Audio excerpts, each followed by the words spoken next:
Olá, meus irmãos, uma boa noite a todos vocês. Estamos aqui para mais um dia, cumprindo o nosso propósito, nossa leitura diária. Hoje um dia muito especial, conhecido como Sexta-feira da Paixão. Foi o dia do maior sacrifício que Jesus fez por mim, fez por você. Foi nesse dia que ele foi humilhado, foi nesse dia que ele se entregou. Ele entregou a si mesmo para morrer em nosso lugar, para que eu e você e aqueles que aceitam esse sacrifício, aqueles que recebem Jesus como o único e suficiente Salvador, possamos entrar no céu. Amém? Por meio de Jesus. Como ele diz em João 14,6, eu sou o caminho, a verdade e a vida, ninguém vai ao Pai a não ser por mim. Então Jesus, meus irmãos, é o único caminho. E hoje nós estamos relembrando este dia desse sacrifício. E hoje é um dia de muita gratidão, não só para mim, mas também para todos vocês que reconhecem esse sacrifício feito por Jesus. Amém?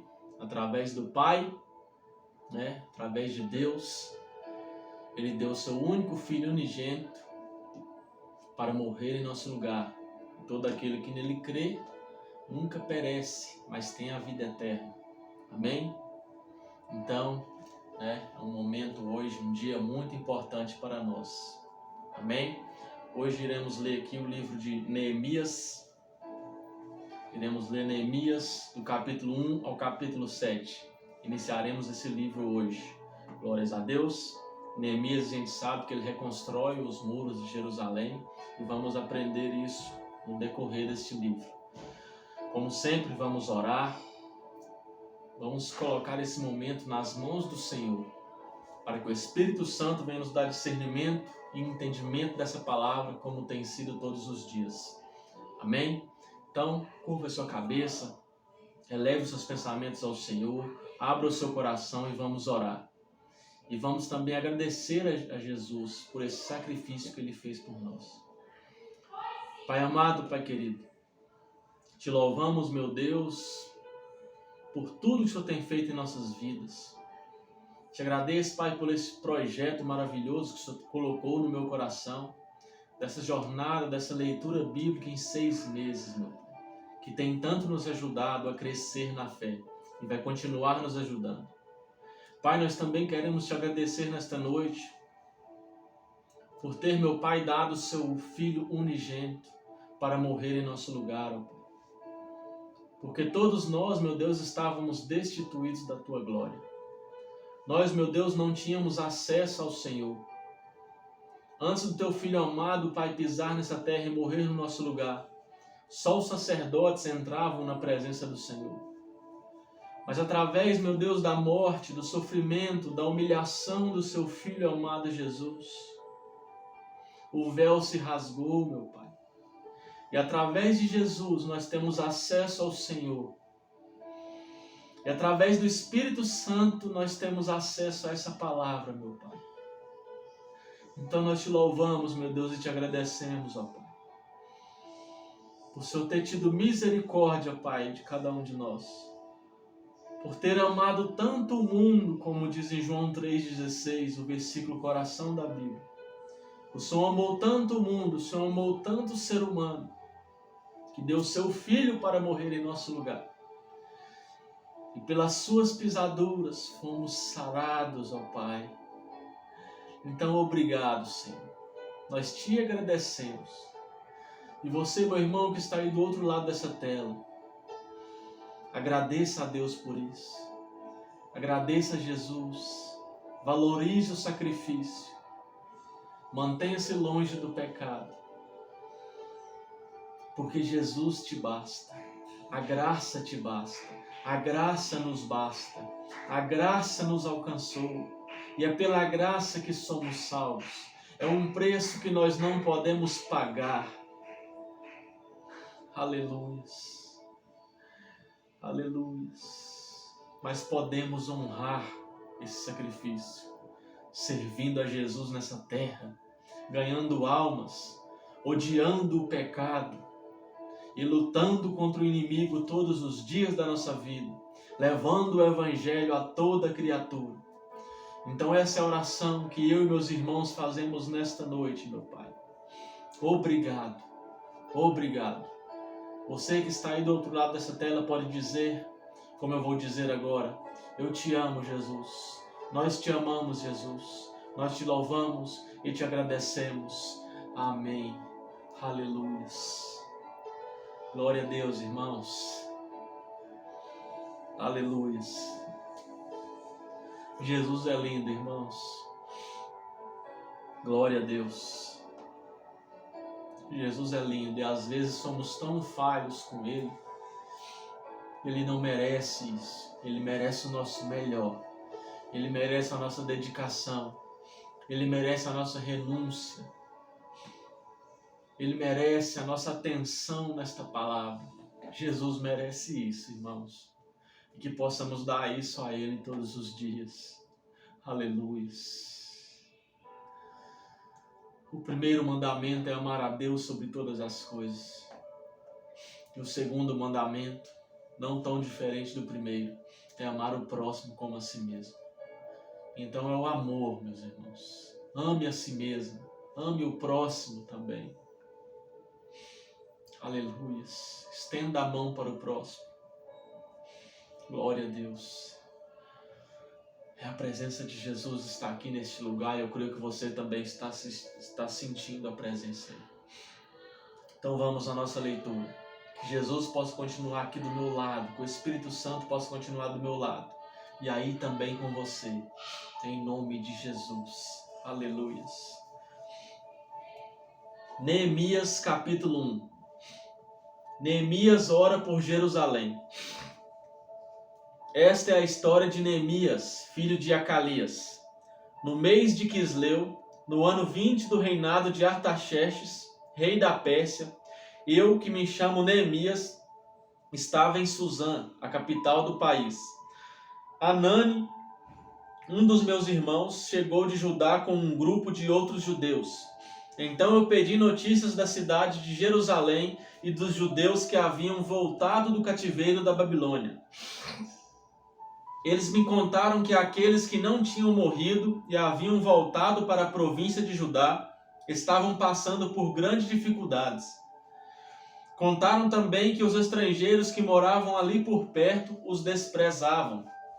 Disseram finalmente que as muralhas de Jerusalém ainda estavam caídas e que os portões que haviam sido queimados ainda não tinham sido consertados. Quando ouvi isso, eu me sentei e chorei. Durante alguns dias eu fiquei chorando e não comi nada, e fiz a Deus esta oração: Ó Senhor, Deus do céu, Tu és grande, e nós te tememos. Tu és fiel e guardas a Tua aliança com aqueles que te amam e obedecem aos Teus mandamentos. Olha para mim, ó Deus, e ouve as orações que faço dia e noite em favor dos Teus servos, o povo de Israel. Eu confesso que nós, o povo de Israel, temos pecado. Os meus antepassados e eu temos pecado. Com os nossos atos temos pecado contra Ti e não temos obedecido aos Teus mandamentos. Não temos obedecido às leis que nos deste por meio de Moisés, Teu servo. Lembra agora do que disseste a ele: se vocês, o povo de Israel, forem infiéis a mim, eu os espalharei entre as outras nações. Mas se depois disso vocês voltarem para mim e obedecerem aos meus mandamentos, eu os trarei de volta para o lugar que escolhi para ali ser adorado, mesmo que vocês estejam espalhados pelos fins da terra. Senhor, estes são teus servos, o teu povo. Tu os livraste do cativeiro, com o teu grande poder e com a tua força. Ouve agora a minha oração e as orações de todos os outros teus servos, que têm prazer em te adorar. Faze com que eu tenha sucesso hoje e que o rei seja bondoso comigo. Nesse tempo eu estava encarregado de servir vinho ao rei. Neemias vai para Jerusalém, capítulo 2. O que vou contar aconteceu 4 meses mais tarde. no 20º ano do reinado de Artaxerxes. Um dia, quando o rei estava jantando, eu peguei vinho e o servi. O rei nunca me havia visto triste e por isso perguntou: por que você está triste? Você não está doente, portanto deve estar se sentindo infeliz. Então eu fiquei com muito medo e respondi: que o rei viva para sempre. Como posso deixar de parecer triste quando a cidade onde os meus antepassados estão sepultados está em ruínas e os seus portões estão queimados? O rei perguntou: o que é que você quer? Eu orei ao Deus do céu e depois disse ao rei: se o Senhor está contente comigo e quiser atender um pedido meu, deixe que eu vá para a terra de Judá, a fim de reconstruir a cidade onde os meus antepassados estão sepultados. Aí o rei, tendo a rainha sentada ao seu lado, concordou com o meu pedido. Ele perguntou quanto tempo eu ficaria fora e quanto voltaria. E eu disse: então pedi ao rei um favor, que me desse carta para os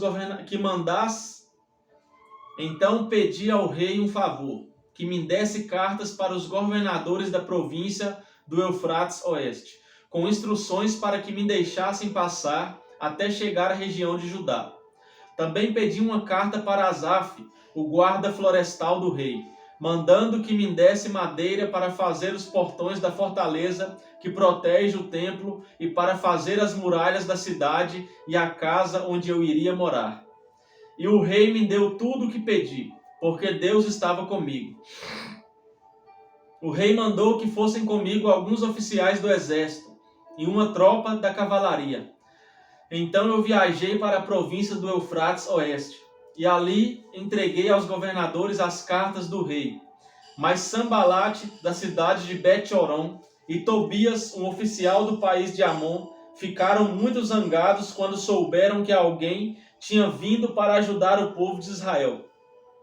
Eu cheguei a Jerusalém e durante 3 dias não contei a ninguém o que pensava fazer pela cidade, de acordo com o que Deus havia posto no meu coração. Eu me levantei no meio da noite e saí, junto com alguns dos meus companheiros. Só levei um animal, o jumento que eu montava. Era noite quando eu saí da cidade pelo portão do vale, no oeste, e fui para o sul, passando pela fonte do dragão, até o portão do lixo. Conforme andava, eu ia examinando as muralhas da cidade que haviam sido derrubadas e os portões que haviam sido destruídos pelo fogo. Então virei para o norte e fui para o portão da fonte e para a represa do rei. Mas o jumento não pôde encontrar lugar para passar pelo entulho. Por isso fui até o vale do Cedron e passei por ele, sempre olhando para as muralhas. Então voltei pelo mesmo caminho pelo qual tinha ido e entrei de novo na cidade pelo portão do vale. Nenhuma das autoridades da cidade ficou sabendo aonde eu tinha ido, nem o que tinha feito. Até ali eu não tinha contado nada a nenhum dos judeus, aos sacerdotes, às autoridades, aos oficiais ou qualquer outra pessoa que iria tomar parte no trabalho.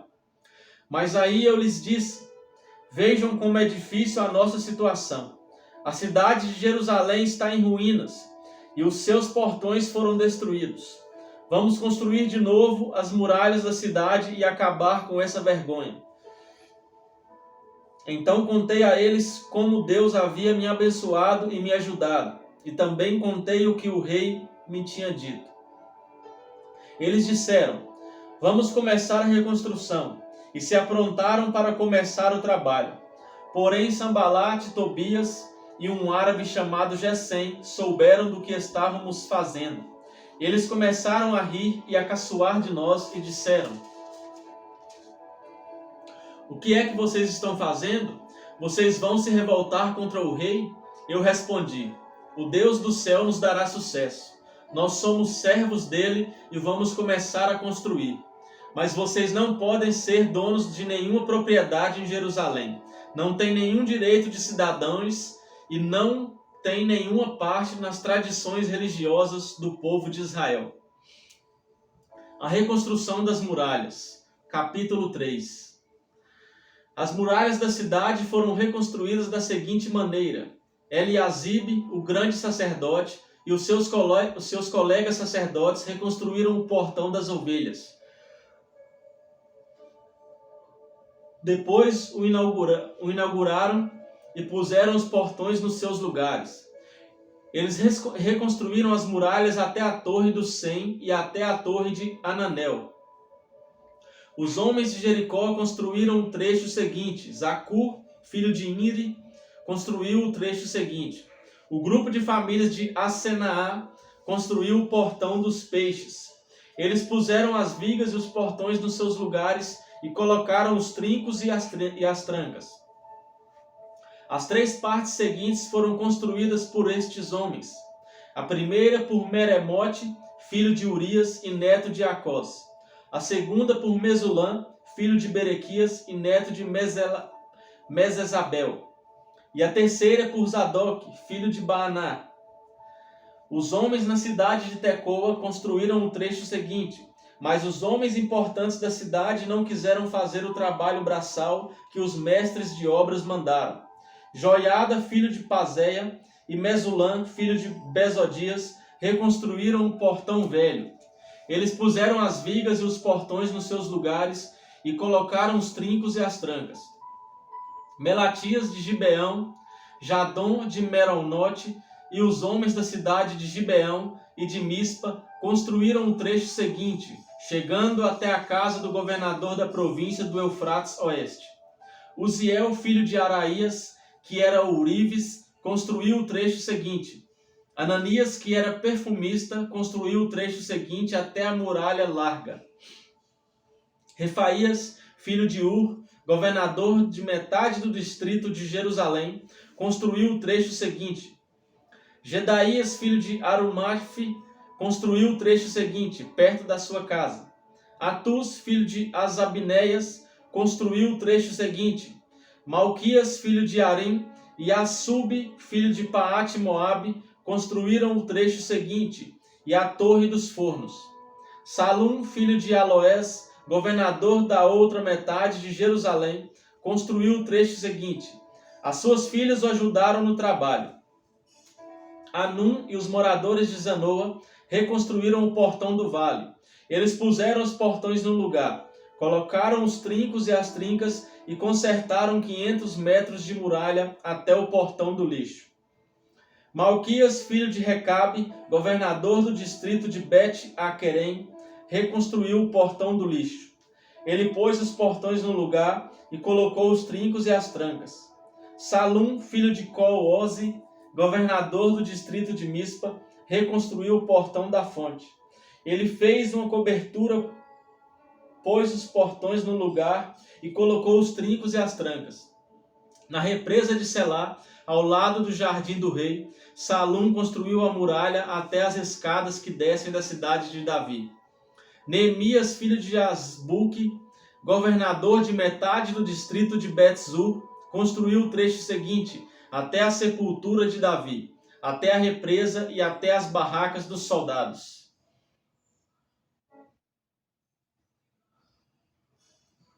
Levitas que trabalharam nas muralhas.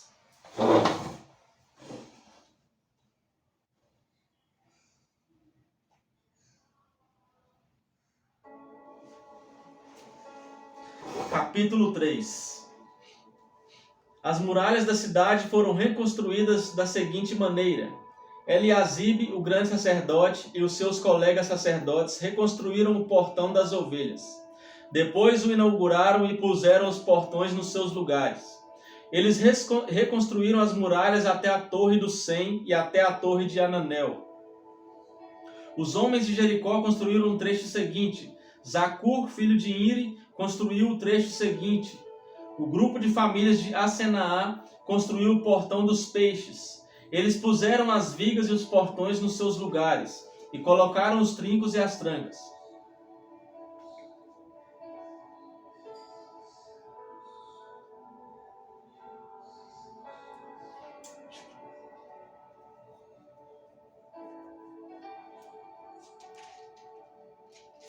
Desculpe, irmãos, acho que perdi a leitura aqui.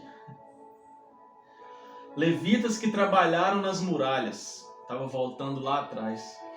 Os levitas também ajudaram a reconstruir as muralhas. Segue a lista deles. Reum, filho de Bani, construiu o trecho seguinte. Asabias, governador de metade do distrito de Keila, construiu o trecho seguinte.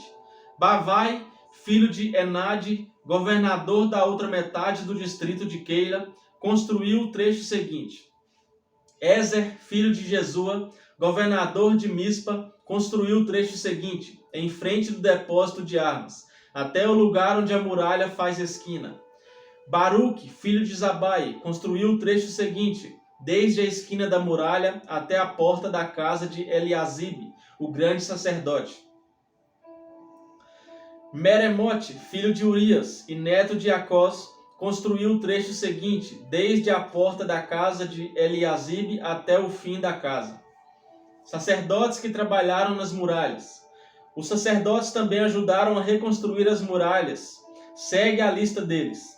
Os sacerdotes que moravam em redor de Jerusalém construíram o trecho seguinte. Benjamim e Assub construíram o trecho seguinte em frente das suas casas.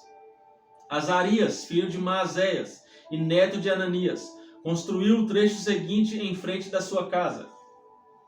Binui, filho de Henadad, construiu o trecho seguinte desde a casa de Azarias até a esquina da muralha. Palau, filho de Uzai, construiu o trecho seguinte, começando da esquina e da torre do palácio de cima, perto do pátio da guarda. Pedaías, filho de Parós, construiu o trecho seguinte até um lugar no leste, perto do portão das águas e da torre que guarda o templo. Isso ficava perto daquela parte da cidade chamada Ofel, onde moravam os homens que trabalhavam no templo. Outros construtores. Os homens da cidade de Tecoa construíram o trecho seguinte, que era o seu segundo trecho, desde um ponto no lado contrário à grande torre que guarda o templo até a muralha perto de Ofel. Um grupo de sacerdotes construiu o trecho seguinte, saindo no portão dos cavalos e continuando para o norte. Cada um deles construiu em frente da sua própria casa. Zadok, filho de Imer, construiu o trecho seguinte em frente da sua casa. Semaías, filho de Secanias, que era o guarda do portão leste, construiu o trecho seguinte. Ananias, filho de Selemias, e Anum, o sexto filho de Zalaf, construíram o trecho seguinte. Este foi o segundo trecho que eles construíram. Mesulã, filho de Berequias, construiu o trecho seguinte, em frente da sua casa. Um ourives chamado Malquias construiu o trecho seguinte, até uma casa usada pelos trabalhadores do templo e pelos comerciantes. Essa casa estava ao lado do portão da guarda, perto da sala que ficava no alto da esquina nordeste da muralha. Os ourives e os comerciantes construíram o último trecho da sala da esquina até o portão das ovelhas. Os inimigos de Neemias, capítulo 4. Quando Sambalate soube que os judeus estavam reconstruindo as muralhas, ficou furioso e começou a caçoar de nós. Diante dos seus companheiros e do exército dos samaritanos, ele disse: "O que é que esses judeus miseráveis estão fazendo? Será que eles pretendem reconstruir a cidade? Será que eles pensam que oferecendo sacrifícios poderão acabar o trabalho em um dia? Será que dos montões de entulho e das pedras que foram queimadas, eles podem tirar pedras para a construção?" Tobias, que era do país de Amon, estava com ele e disse: "Que tipo de muralhas eles poderão construir? Até mesmo uma raposa poderia derrubá-la. O nosso Deus escuta como... Ó nosso Deus, escuta como eles caçoam de nós. Faze que a zombaria caia sobre a cabeça deles mesmos. Que tudo o que eles têm seja roubado, e que eles sejam levados prisioneiros para uma terra estrangeira. Não perdoes o mal que eles fazem, e não esqueça os seus pecados, pois insultaram a nós que estamos construindo." Então continuamos a reconstruir as muralhas, e logo elas já estavam na metade da sua altura total, porque o povo estava animado para trabalhar. Sambalate e Tobias e os povos da Arábia, Amon e Asdod ficaram muito zangados quando souberam que nós estávamos continuando o trabalho de reconstrução das muralhas de Jerusalém e que as suas brechas já estavam sendo fechadas. Aí se reuniram e combinaram que viriam juntos atacar Jerusalém e provocar confusão. Mas nós oramos ao nosso Deus e colocamos homens para ficarem de vigia contra eles de dia e de noite. O povo de Judá cantava uma canção assim: os carregadores já estão cansados e ainda há muito entulho para carregar. A construção desta muralha, quando vamos terminar? Os nossos inimigos pensavam que nós não poderíamos vê-los, nem saberíamos o que estava acontecendo, até que eles já estivessem quase em cima de nós, nós matando e nos fazendo parar o trabalho. E várias vezes os judeus que moravam entre os nossos inimigos vieram nos avisar dos planos que eles estavam fazendo contra nós. Então eu armei o povo com espadas, lanças e arcos e flechas e os coloquei por grupos de famílias atrás das muralhas, em todos os lugares onde ela ainda não estava consertada. Eu vi que o povo estava preocupado e por isso disse a eles e às suas autoridades e aos seus oficiais: não tenham medo dos nossos inimigos. Lembrem como Deus, o Senhor, é grande e terrível, e lutem pelos seus patrícios, pelos seus filhos, pelas suas esposas e seus lares.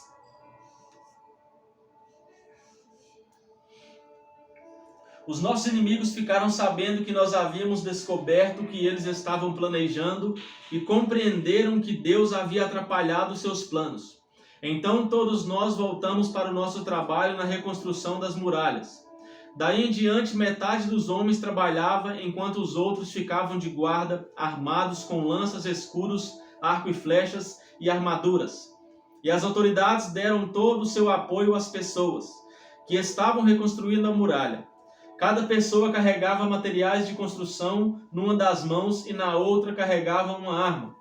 E todos os que trabalhavam levavam uma espada na cintura. O vigia que devia tocar a corneta para dar o alarme ficava perto de mim. E eu disse ao povo e aos seus oficiais e às suas autoridades: o trabalho é muito espalhado e por isso nós ficamos muito longe uns dos outros nas muralhas. Se vocês ouvirem a corneta tocando o alarme, reúnam-se em volta de mim. O nosso Deus lutará por nós. E assim, todos os dias, desde o nascer do sol até a hora em que as estrelas apareciam de noite, metade de nós trabalhava nas muralhas, enquanto os outros ficavam de guarda, armados com lanças. Nessa mesma época, eu também disse aos encarregados do trabalho que eles e todos os seus ajudantes precisavam passar a noite em Jerusalém, para que assim nós pudéssemos trabalhar de dia e servir como vigias da cidade à noite. Nem eu, nem os meus companheiros, nem nenhum dos meus empregados ou guarda-costas tirávamos as nossas roupas, nem mesmo para dormir. E todos nós estávamos sempre com as nossas armas nas mãos. Olha aí, irmãos, como trabalhava o povo, hein? Para a reconstrução. Nem as roupas eles não tiravam. De noite guarda e de dia trabalhavam na construção. Que dedicação, hein, irmãos? Que aprendizado para todos nós. Que venhamos dedicar a cada dia mais a obra de Deus, assim como Neemias e esse povo. Amém? Os muros espirituais que caíram na sua vida, lute, reconstrua eles através de batalha, através de dedicação, de oração, de jejum. E que os muros espirituais venham se reerguer novamente na sua vida e na sua casa, na sua família, em nome de Jesus. A exploração dos pobres, capítulo 5. Algum tempo depois, muitas pessoas, tanto homens como mulheres, começaram a reclamar contra os seus patrícios judeus.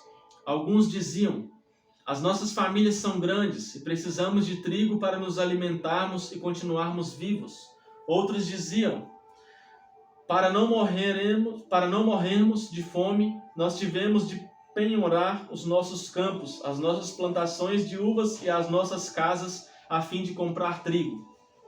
E outros ainda disseram: tivemos de pedir dinheiro emprestado para pagar ao rei os impostos sobre os nossos campos e plantações de uvas. Acontece que nós somos da mesma raça dos nossos patrícios judeus, e os nossos filhos são tão bons como os deles. No entanto, nós temos de fazer com que os nossos filhos trabalhem como escravos. Algumas das nossas filhas já foram vendidas como escravas. Não podemos fazer nada para evitar isso, pois os nossos campos e as nossas plantações de uvas foram tomados de nós.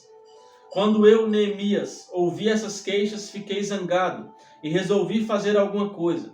Repreendi as autoridades do povo e os oficiais e disse: vocês estão explorando seus irmãos. Depois de pensar nisso, eu reuni todo o povo a fim de tratar desse problema e disse: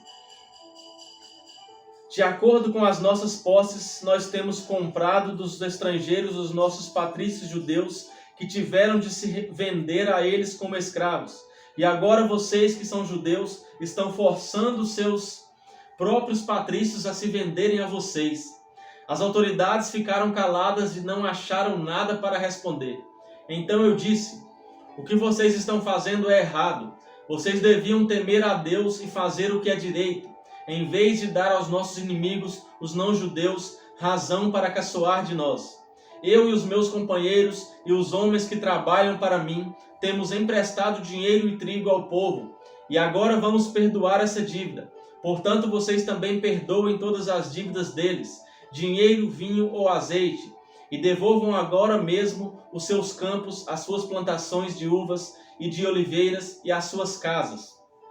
As autoridades responderam: está bem, nós vamos fazer o que você está dizendo.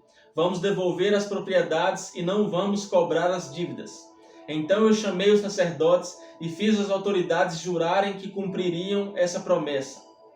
Depois tirei a faixa que usava na cintura e a sacudi e disse: é assim que Deus vai sacudir qualquer um de vocês que não cumprir a sua promessa. Deus tirará dele a sua casa e tudo que ele tem e o deixará sem nada.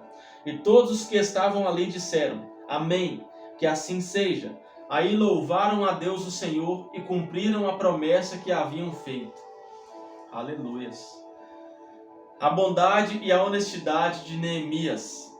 Durante os 12 anos em que fui governador da terra de Judá, desde o ano 20 do reinado de Artaxerxes até o ano 32, nem eu nem os meus parentes comemos a comida a que eu tinha direito como governador. Antes de mim, os governadores tinham sido uma carga para o povo e havia exigido que o povo pagasse 40 barras de prata por dia a fim de comprar comida e vinho. Até os seus empregados exploravam o povo. Mas eu agi de modo diferente, porque temia a Deus. Trabalhei com todas as minhas forças na reconstrução da muralha e não comprei nenhuma propriedade. E todos os meus empregados ajudaram na reconstrução. Também hospedei na minha casa 150 judeus e os seus chefes, além de todas as pessoas das nações vizinhas que vinham à minha casa.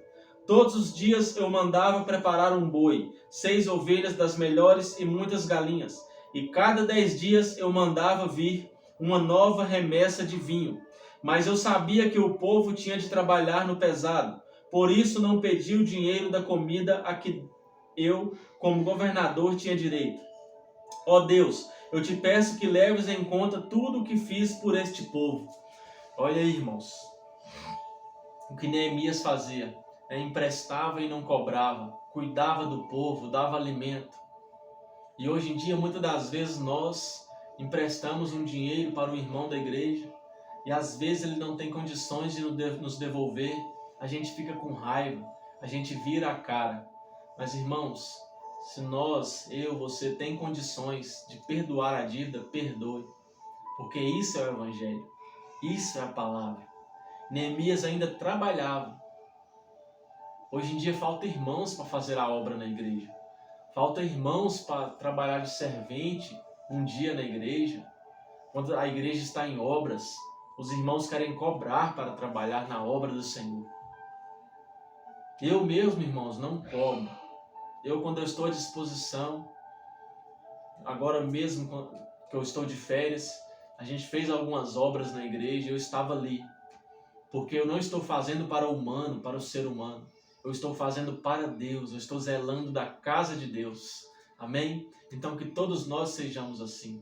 Vamos ajudar os nossos irmãos na fé. Vamos ajudar os necessitados. É isso que Jesus faria. É isso que Neemias estava fazendo. Aleluia, irmãos. E nós aprendemos aqui muitas coisas com esse homem. Neemias, um grande homem de Deus. Planos contra Neemias. Capítulo 6.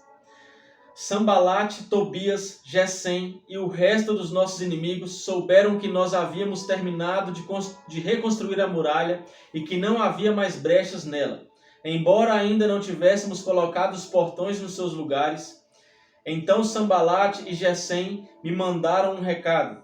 Eles queriam que eu fosse me encontrar com eles num dos povoados do vale de Ono, mas a intenção deles era me fazer algum mal. Aí eu mandei mensageiros a eles com o seguinte recado: eu estou fazendo um trabalho importante e não posso descer até aí. Eu não vou deixar este trabalho só para ir falar com vocês. Eles me mandaram o mesmo recado 4 vezes e eu mandei sempre a mesma resposta. Então Sanbalate me mandou o 5º recado e este veio por escrito. Era uma carta e foi trazida por um dos empregados de Sanbalate. A carta que estava aberta dizia: Gesem me disse que entre os povos vizinhos está correndo um boato. Dizem que você e os judeus pretendem fazer uma revolução e que é por isso que estão reconstruindo a muralha.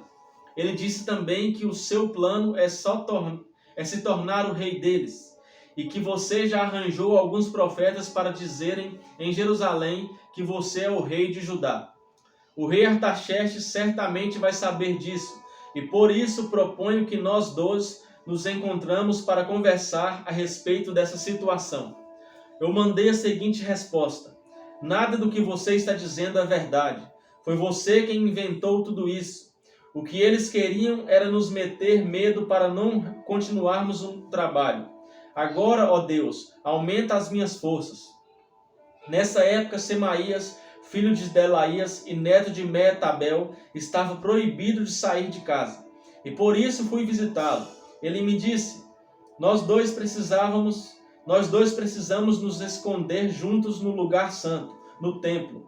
E vamos fechar as portas, porque eles virão matar você.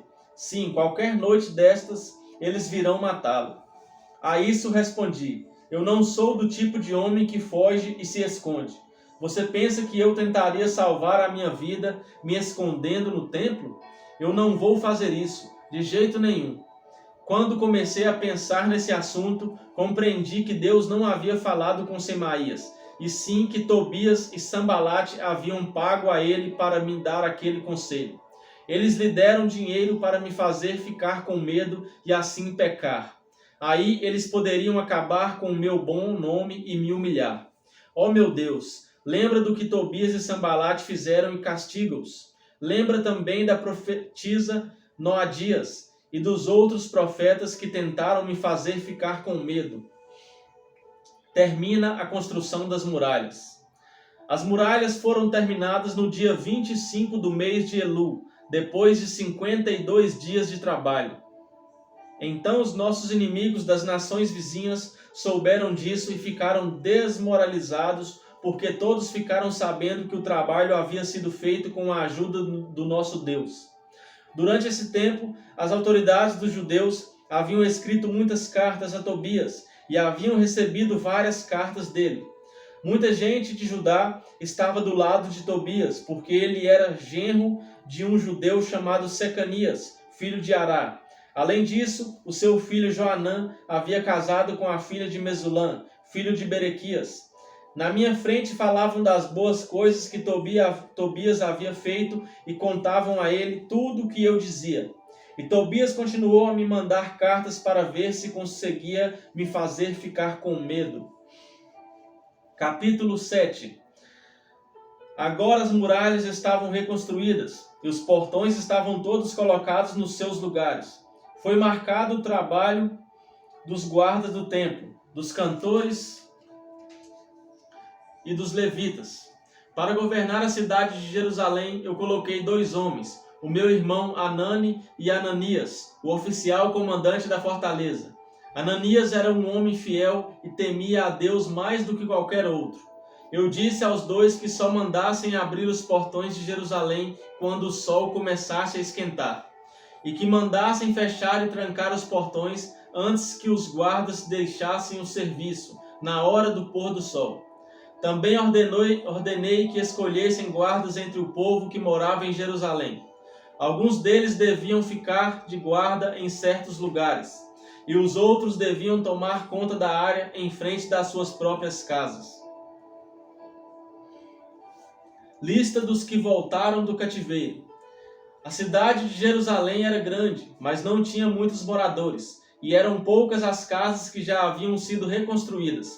Deus pôs no meu coração a ideia de reunir todo o povo, e os seus líderes, e as autoridades para verificar os registros das suas famílias. Eu achei o livro de registros do primeiro grupo que havia voltado da Babilônia. São estas as informações que havia no livro. Entre os israelitas que o rei Nabucodonosor da Babilônia tinha levado como prisioneiros, havia muitos que eram da província de Judá. Estes voltaram para Jerusalém e Judá, cada um para a sua própria cidade. Os seus líderes eram Zorobabel, Josué, Neemias, Azarias, Raamias, Naamani, Mordecai, Bilzan, Misperete, Bigvai, Neum e Baaná. Esta é a lista dos grupos de famílias do povo de Israel que voltaram da Babilônia, sendo indicados o nome do chefe e o número de pessoas de cada grupo. Parós, 2.172. Cefatias, 372. Ará, 652. Paate-Moabe, descendentes de Jesua e de Joabe, 2.818. Elon, 1.254. Zatu, 845. Zacai, 760. Binui, 648. Bebai, 628. Asgade, 2.322. Adonicã, 667. Bigvai, 2.067. Adim, 655. Ater, que também era chamado de Ezequias, 98. Azum, 328. Bezai, 324. Arife, 112. Gibeão, 95. Também voltaram as pessoas cujos antepassados haviam morado nas seguintes cidades: Belém e Netofa, 188. Anatote, 128. Bet-Asmavete, 42. Kiriat Jearim, Sefira e Beerote, 743. Ramá e Geba, 621. Micmas, 122. Betel e Ai, 123. A outra Nebo, 52. A outra Elão, 1254.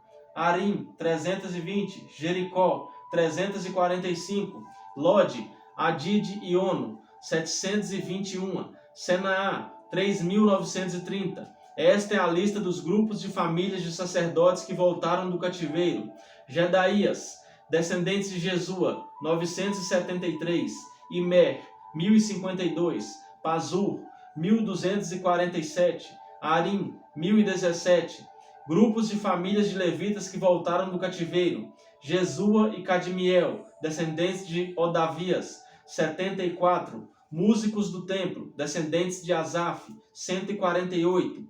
Guardas do templo, descendentes de Salum, Ater, Talmon, Acube, Atita e Sobai, 138. Grupos de famílias de servidores do templo que voltaram do cativeiro. Zia, Azufa, Tabaote, Queros, Sia, Padom, Lebana, Agaba, Salmai, Anã, Gidel, Gaar, Reaías, Rezim, Necoda, Gazã, Uzá, Pazéia, Bessai, Meunim, Nefizim, Baquebuque, Acufa, Arur, Baslite, Meida, Arza, Barcos, Cícera, Tama, Nesias e Atifa. Grupos de famílias dos servidores de Salomão que voltaram do cativeiro: Sotai, Soferete, Perida, Jaala, Darcon, Gidel, Cefatias, Atil, Poquerete, Azebaim e Amon. Foi de 392 o número total dos descendentes dos servidores do templo e dos servidores de Salomão que voltaram do cativeiro. Havia 642 que pertenciam ao grupo de famílias de Delaías, Tobias e Necoda, que voltaram das cidades de Tel-Melá, Tel-Arsa, Querube, Adom e Imer. Mas eles não puderam provar que eram descendentes de israelitas. Os seguintes grupos de famílias de sacerdotes não puderam encontrar registros para provar de quem eram descendentes. Obaías, Acós e Barzilai. O antepassado do grupo de famílias de sacerdotes de Barzilai havia casado com uma mulher do grupo de famílias de Barzilai da cidade de Gileade e havia tomado o nome do grupo do seu sogro. Como não tinham meios de provar que eram seus antepassados, eles não foram aceitos como sacerdotes. O governador judeu disse que eles não poderiam comer da comida oferecida a Deus até que houvesse um sacerdote que pudesse decidir a questão por meio do Urim e do Tumim. O número total dos judeus que voltaram foi de 42.360. Seus escravos e escravas, 7.337. Cantores e cantoras, 245. Cavalos, 736. Mulas, 245. Camelos, 435. Jumentos, 6.720. Ofertas para a reconstrução do templo. Muitas pessoas deram dinheiro para ajudar a pagar o custo da reconstrução do templo. O governador deu 8,4 kg de ouro, 50 vasilhas para o culto e 530 mantos sacerdotais. Os chefes dos grupos de famílias deram 168 quilos de ouro e 1.257 quilos de prata. O resto do povo deu 168 quilos de ouro, 1.142 quilos de prata e 67 mantos sacerdotais. Todo o povo de Israel começou a morar nas cidades e povoados de Judá. Eram sacerdotes, levitas, guardas do templo, músicos, algumas pessoas do povo e os servidores do templo. Amém, irmãos? Essa foi a leitura de hoje, né? Muita alegria, com muita alegria que estou aqui novamente, com muita alegria que encerramos mais um dia, mais uma leitura e começamos mais um livro. Amém? Grande homem de Deus, Neemias foi, e que assim também nós venhamos ser, eu e você, grandes homens de Deus, usados, disponíveis para ser usados na mão do Senhor. Amém? Então, meus irmãos, um forte abraço. Até amanhã, se assim Deus nos permitir. Que o Espírito Santo sempre faça morada no coração de cada um de vocês. Até mais e tchau, tchau.